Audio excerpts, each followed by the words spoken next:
have to deal all the time with how to be more alive. More alive. Because living is a pleasure. It is. So how do I stay more alive becomes center. And I personally, as a being, cannot be more alive. And the opposite is happening to me.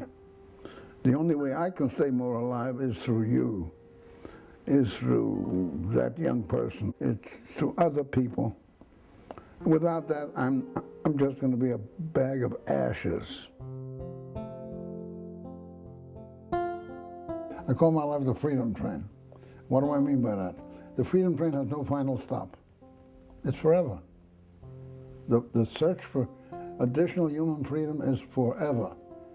But being a train, it has places where it's hard to even get up because it runs into a big mountain.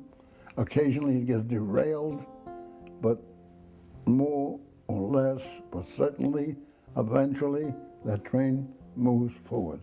And I view myself as being on the freedom train. And there's all kinds of passengers on the freedom train. There are passengers when the train runs into difficulty, they get out and they take a taxi, politically speaking. There are other passengers who get out, they want to lighten the load so the train can make it, so they'll take the load out by getting off the train and walking.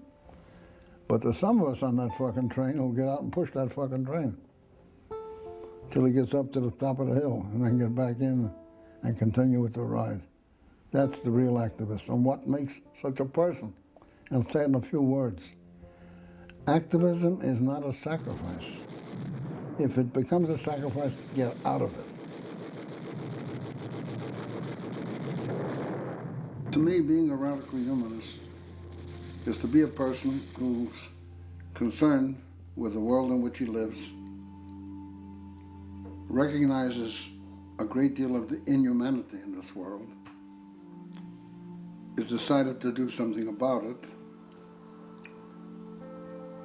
but it's not enough to go about it what I would call by little increments. They're important. They're not unimportant, certainly not unimportant, but really believe that some fundamental revision of society would be necessary to deal with